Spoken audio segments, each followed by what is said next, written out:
I feel like so much has happened in the last 2 months since my last vlog. I don't even know where to begin. I guess I'll summarize it by saying this. I've been asking the universe for growth and expansion, and it answered my request. Translation, I've been going through some shit. But I say thank you for all of it because I'm getting what I asked for. There's been this like pull inside of me to get silent and meditate. I just have this desire to get into silence as much as possible. And so my meditation practice has increased to about 90 minutes a day for the last month or two. When the mind knows that it's on a death count, it starts to make your life a living hell. It's trying to get you to bite on the fish hook again and start giving it energy. And once you really wake up, it's impossible to do that because it's so obvious what the ego's doing. And so the natural pull that happens, at least for me, is that I just crave getting into silence. Kind of like you took like a week to go camping and you just come home all dirty and covered with mud and sweaty and stinky, and you get into that hot shower and it feels so good and so soothing. That's what, it's kind of what meditation feels like for me. It just feels so good to break the continuity of the mind and get into silence and let everything kind of equalize back out. And every time I meditate, I just get into these really deep states. And it's really amazing and really beautiful. It kind of feels like it's resetting my consciousness.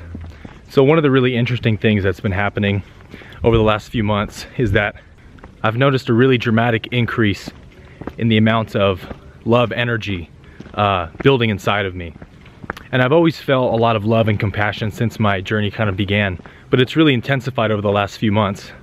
And me being the curious person I am, I've been trying to sort of like investigate why I'm feeling so much more love and compassion for people than I normally do. It's beautiful, it's amazing. I wouldn't trade it for the world, but it's almost overpowering sometimes. But since I've been meditating more, when I drop into that state beyond the mind in meditation, a lot of these answers start revealing themselves to me. And a few weeks ago, I had an experience during a really deep altered state of meditation that provided the answer for me for why I've been feeling this love and compassion really building inside. And so I'm gonna do my best to explain to you what that answer was. So a few weeks back, I was in a really deep state of meditation, and I had this experience where all of a sudden I was sort of, I really don't know how to explain any of this stuff, so I'll just skip over the details. I was in some sort of space where I was having a vision of like a person that I was interacting with. And this person said something to me, and it was like an opinion that they were giving. I don't remember what they said. And when they gave me their opinion, there was this sort of, I describe it like a guru's voice. And this voice said, "Not real, not true." And so then I felt my mind come up with a response that I would normally say back to this person. And before I could get the words out, the voice came back again and said, "Not real, not true." And so I stood there for a minute, and I could feel this person's like emotional energy, the way that they were feeling about me, that I wasn't reacting to what they were saying or whatever. And the voice came back again and said, "Not real, not true."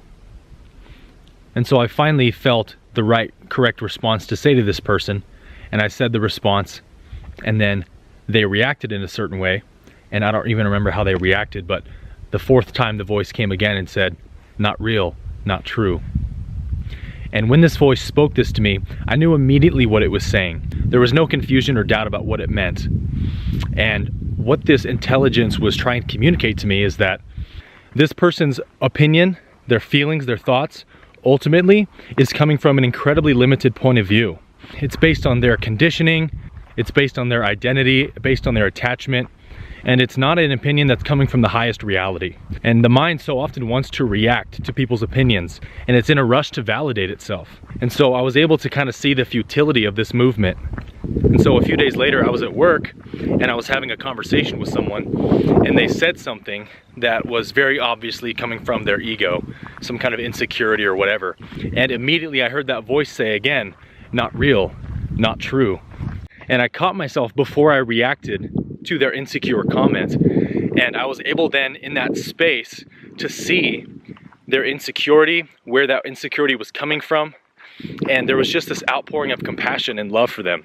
And so the result of that was that I had a completely different response than I would have had if I had just been in the reactivity of the mind and just, oh, poor you, I'm so sorry. And it led us into a really beautiful conversation that I think probably left them feeling very understood and very loved. And that was only able to happen because I did not adopt their limited point of view or my own limited point of view. I was able in that moment to see the futility of adopting points of view. And to this, the mind says, what? You can't just not have a point of view. You can't go through life without having points of view. And actually, yes, you can. In fact, that's the only real way to live life. And I can explain this concept best with this analogy. It's a lot like surfing a wave, okay? So the mind wants to have a point of view and a position about everything in life. It wants to slap a judgment and a label on everything. And so if we look at life like surfing, how do surfers catch the right wave? Are they sitting there analyzing each wave that comes? This wave looks to be about 12.75 feet tall. It looks like it has a tubular velocity of 3.85 meters per second, and its duration will be about 28.95 seconds. I deem this an acceptable wave to ride. Yeah, guess what? It's too late. The wave's already gone, right? And so if a surfer adopted a particular position in the water, or point of view, how many waves do you think they're going to catch? Probably not very many, right? But if they don't adopt any particular point of view and they can move about as they need to, then all of a sudden they can start catching a lot of waves. And life is just like catching a wave. And that is exactly what the mind tries to do with life. It tries to analyze every experience you have, every person you come in contact with, every conversation you have. It analyzes it in that exact way. All the while, the truth is that, just like surfing, life is an unknowable mystery. You can't possibly predict what's going to happen tomorrow. You can't possibly predict what's going to happen 5 minutes from now. You have to move and flow with the rhythm of life. You have to move and flow with the rhythm of the water. Any good surfer will tell you that being successful at surfing is all about developing that intuition to know how to catch waves, to know how to be in the right place at the right time. And that's not something the mind can do. The mind will miss every single wave that comes by doing it that way. But when you simply surrender to that deeper intelligence which exists beyond the mind, which isn't adopting any particular point of view, the intelligence that's moving the ocean and beating your heart, then all of a sudden, all the right movements to take just come. You can feel the movement of the ocean without having to conceptualize it. You get into that flow state where you're just connected with life and everything just happens effortlessly. And so points of view are actually not necessary. They're actually limitations. They actually slow you down. Because from the universe's perspective, all points of view are equally valid. It's not adopting any particular point of view. And so the problem with adopting a point of view is that points of view reinforce themselves. It's like wearing a pair of orange sunglasses and everything you see in the world is orange now. And so when somebody else comes around and tries to tell you that, hey, the sky isn't orange, man, it's blue. Well, you're wearing orange glasses and so you're seeing an orange sky. So no matter what they say, you're not going to believe them. There's no way they're going to talk you out of the orange sky. This is what happens when you talk to people who are very religious or fundamentalist. No matter how much evidence you present them, they are not capable of seeing the truth because they are deeply embedded inside of a point of view that is reinforcing itself. And so until that point of view causes them to suffer enough and crawl out of that hole, they're going to stay in that point of view. And so when this is recognized, all of your judgments about people drop because you recognize that everybody's just where they are and you're not allowed to skip any steps. You can't go from step 1 to step 7. You have to go from step 1 to step 2. And so if you're in step 7 and you see somebody else who's in step 2, you don't judge them for it. You don't say, oh, what an asshole. No, you were in step 2 once. And life gifted you with the grace to move beyond that step into the next one. You learned from your mistakes, you learned from your suffering, and you evolved. And they're in the same process. Everyone is just where they are. And this truth can only be seen when you're not adopting a point of view about people, when you're not adopting a specific judgment about people. So the really critical thing to understand is that the mind, the ego, will only adopt whatever position that it finds most validating to itself. So the mind isn't actually looking to know what's true, it's just looking to know whatever reinforces its identity the most. This is what we call selfishness, right? Selfishness makes you do stupid things because you're not trying to find the most truthful or beneficial point of view. Your ego's just trying to feel validated. And so when your consciousness expands enough, you start to see the utter futility of adopting points of view because you realize that nothing in the universe has any inherent meaning built into it. It's all about the perception of it. The universe is a game of perspective and perception. So both of us might experience the same event, but you take away an entirely different meaning about it than I do, because we're looking at it from two different perspectives. You do not see the world as it is, you see the world as you are, because the universe is a perfect mirror. It's just reflecting you. I've said this in some other videos, but the only reason this manifest universe exists is to reflect consciousness. And so once you understand this, it actually becomes impossible to adopt a point of view, because the minute you get into a judgment, into a particular position about something, you immediately see the futility of it, and you step back again into non-judgment, into compassion, into love. Love is truly the highest perspective, because love is the state of non-judgment. The psychological self, the ego, can only exist in a point of view. It must adopt a point of view in order to exist. This is what we call an identity. And so when you drop points of view, you drop the ego along with it.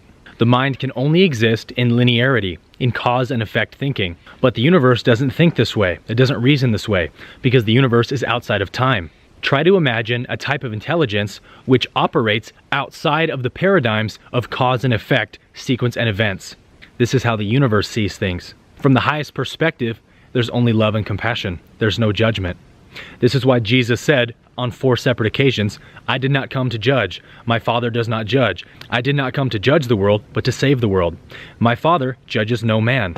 The mind wants to jump to judgments and conclusions about people so quickly, but the mind doesn't know anything about people. The mind doesn't know what that person has suffered. It doesn't know where that person's been, what kind of conditioning they have, what their past is like, and then it forms all of its conclusions based on what's happening now. And so once you've transcended points of view, and you aren't judging and labeling people, but you're allowing them to be as they are, then you see everyone and everything through the eyes of God, through the eyes of compassion. And this is when love begins to take over. Love is the state of complete non-judgment. This is why God's love is always unconditional. A good mother or father loves their child unconditionally because they don't judge their child, because they see their child as an extension of themselves. Therefore, there's only love. So no good parent is going to say, well, my child's just not very smart. Because even if that is true, they're still not going to adopt that position about their child because they want their child's highest good. And so they're still going to speak to and believe in their child's highest good. No matter what their child does, a good parent will always love them unconditionally. Because a good parent can recognize that their child is just where they are. But where they are is not who they are. Therefore, there's no judgment, there's only love. My parents would always tell me this growing up, and no matter how many times they said it, it always impacted me. They would say, Aaron, we just want you to know that there's absolutely nothing you could do that would make us stop loving you. So even if you make the worst mistake possible, we want you to always come and talk to us about it because we're always going to love you and forgive you. That's unconditional love. And so it's actually possible to feel this not just for the people you love the most, but for everybody. Because when you stop adopting points of view about people, then there's only love remaining. There's only truth remaining. And it's only love that changes people. And so I've begun to realize that what we call unconditional love is really unpositional love. It's just seeing life from the highest reality. And so as long as you are adopting a point of view about anyone, then you will always be holding yourself back from the highest reality. So that's been a really cool revelation to have.